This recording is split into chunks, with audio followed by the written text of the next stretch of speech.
Ladies and gentlemen, boys and girls, children of all ages, welcome to Robert Sports Show. I'm your host, Robert. Alright, a little reaction to the news that came out yesterday. We had the press conference today about Chase Elliott breaking his left leg, tibia, and foot in a snowboarding accident in Colorado yesterday. 3 hours of surgery last night. Jeff Andrews of Hendrick Motorsports said they did go ahead and apply for the waiver, which I don't see why it wouldn't be granted. There's already a precedent set. 2014, when Tony Stewart broke his leg or whatever, got hurt on a non-racing incident, NASCAR granted him a waiver. He won a race within the playoffs. I know I've seen a video on Twitter that Kyle Busch was involved in, part of XM Satellite Radio's Twitter account, about he reached out to Chase about recovery and all that.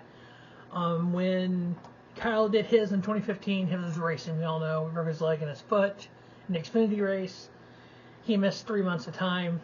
So if you look at Chase, I know everyone heals differently. Injuries are all different. But if you try to predict Chase's, I know I'm thinking right around the 3 month mark, which as a Chase Elliott fan, that puts him back at Worldwide Technology Gateway, which just happens to be my first ever Cup race.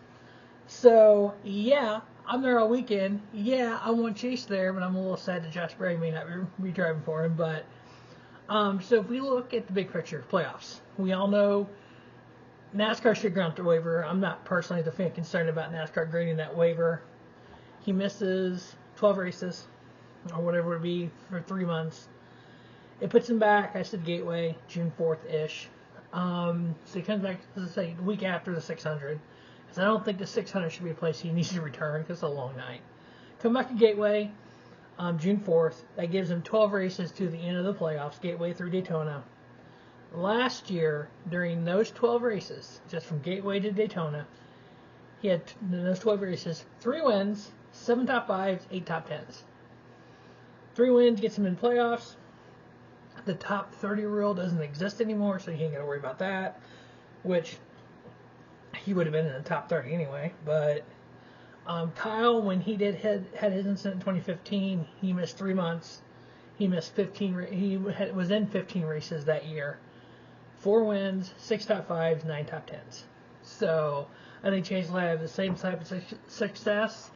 And you also got to look at, if you look at the NASCAR schedule and you look where most of Chase Elliott's wins had came during. So again, like I said, I'm predicting Gateway, which is June 4th when he'll return.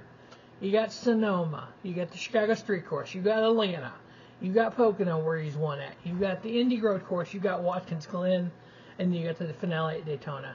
He's just got to get a win somewhere in that to be playoff eligible as long as NASCAR grants the waiver. As for Josh Berry being his substitute driver, I absolutely love it. I am on Fantasy Live.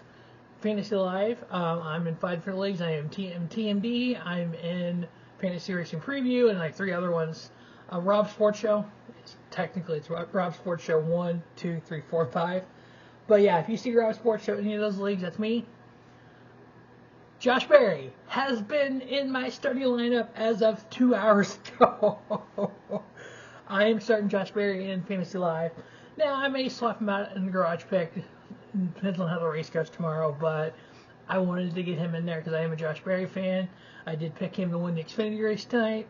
So, my thoughts is with Hendrick Motorsports, I know Jeff Andrews said there's no talk of Hendrick changing what these drivers can do outside of racing. People that are complaining about these drivers should be wearing bubble wrap and sitting in a bubble, not leave that bubble until they race. Get over yourselves. These are human beings, just like you, me, and everyone else. They have things they do to relax. One of my things to do to relax is watch pro wrestling, watch NASCAR, go to NASCAR races. He's in NASCAR races. He watches it from the driver's seat. So his way of relaxing is go snowboarding, fly his airplane. God forbid something happens to him flying an airplane. So let these drivers be themselves. I know as of recent years, Hendrick and some other teams have let up on what they let their drivers go do outside of NASCAR. I'm fine with it. I know there's millions of dollars wrapped up in these drivers, sponsorship-wise and team-wise. They got to live their life. The more they have a chance to have that release in life like the rest of us do watching NASCAR, they're going to be better at their job. But hey, just my reaction on the Chase Elliott news from yesterday and today. I'm going to wait till the press conference is over. Obviously, you can tell I'm a Chase Elliott fan. I've been a Chase Elliott fan since day one. I want Josh Berry to be the full-time driver the rest of until he comes back.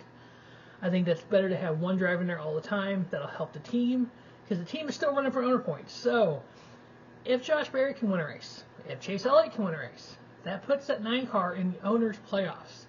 And as we know from last year with the 45 or the 45, yeah, that can matter. They got to the top 8 owners' points. That's money paid out to the team. So Josh Berry, what is that, 10, 12 races, I think would be great. Gives him a chance as a stepping stone for his future NASCAR career because he wants to end up in Cups as well.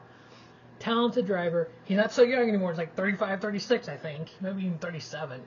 Well, let's Google it. I love to Google shit. I'm the Google shit king. Normally I Google this shit before the videos, so I don't have to do it during the video. But hey, let's do it during the video here. But no, I've been a Josh Berry fan since he got his first opportunity with Junior Motorsports. Mr. Berry is...